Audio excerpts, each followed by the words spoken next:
Saya ingin mengupdate terlebih dahulu dari kasus yang kita tahu pemirsa sampai dengan hari ini bahwa ada 1.790 kasus positif, 9 pasien dalam 24 jam terakhir sembuh, artinya total orang yang sembuh mencapai 112 pasien.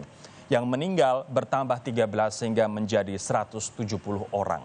Ini adalah jumlah yang diumumkan oleh pemerintah. Tapi apabila kita melihat pemodelan dari tim matematika dari Institut Teknologi Bandung, kita akan lihat grafiknya bersama-sama bahwa di awal April ini tim pemodelan matematika ITB Bandung memprediksi sebenarnya di luar sana ada 8.000 hingga 12.000 kasus.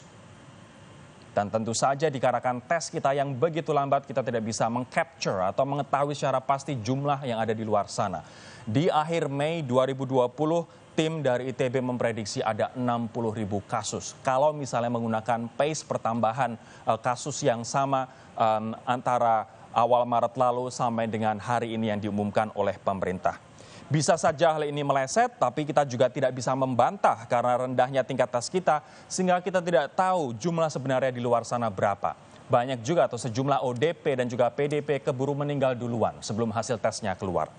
Nah, ngomong-ngomong soal tes, ada 3 tes sebenarnya. Selama ini kita tahu ada PCR dan juga rapid test. Namun pemerintah membuka opsi untuk tes yang ketiga yang bernama TCM. Kita akan lihat terlebih dahulu tes PCR yang sering kita sebut sebagai swab test ini menggunakan usapan lendir dari hidung ataupun tenggorokan, deteksi RNA dari sampel yang dikumpulkan, dan butuh waktu beberapa jam sampai beberapa hari untuk bisa mengetahui apakah seseorang itu positif atau negatif. Dan kita hanya punya 16 lab di Indonesia yang mampu kemudian untuk melakukan tes ini. Ini tes yang dilakukan oleh negara-negara dengan cepat, namun kita harus diakui Indonesia cukup lambat melakukan tes PCR ini, pemirsa.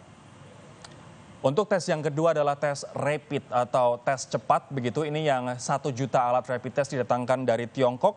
Akurasi banyak ahli, banyak jurnal artikel mengatakan tidak terlalu tinggi, 85%, 90%. Dan ini bukan merupakan determinan akhir, bukan merupakan basis tunggal untuk menentukan apakah kasus itu positif atau negatif.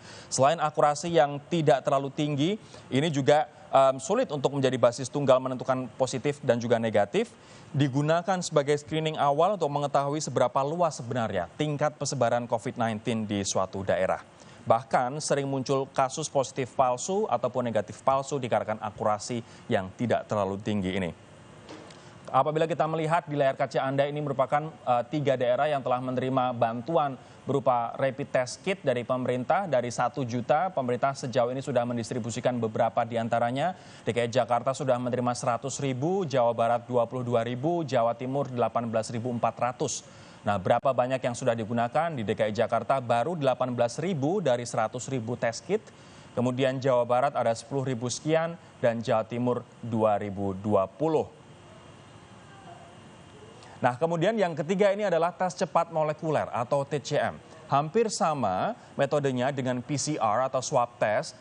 Kelenjar yang diambil pun juga sama, yakni dahak ataupun kelenjar lendir di tenggorokan kita, di saluran pernafasan kita. Namun yang berbeda adalah cartridge-nya. Dan untuk Anda ketahui yang membedakan dengan PCR adalah cartridge-nya. Satu cartridge ini bisa berharga 55 sampai 88 dolar Amerika Serikat atau sekitar 1 juta. Menariknya, TCM ini biasa digunakan untuk mengetes tuberkulosis di seluruh dunia. Nah, biar bisa digunakan untuk mengetes COVID harus dimodifikasi sedemikian rupa, cartridge-nya diganti sehingga bisa dari tuberkulosis untuk mengetes COVID-19. Hasil lebih cepat daripada PCR yang bisa mencapai beberapa hari, yakni 45 menit hingga 2 jam. Nah, ini adalah tes TCM yang kemarin Ahmad Yuryanto mengatakan pemerintah Indonesia membuka opsi dikarenakan ada 132 fasilitas kesehatan ini sudah siap dan sudah punya alatnya untuk mendeteksi tuberkulosis, tinggal diganti dengan cartridge yang lain, kemudian bisa untuk mengetes COVID-19.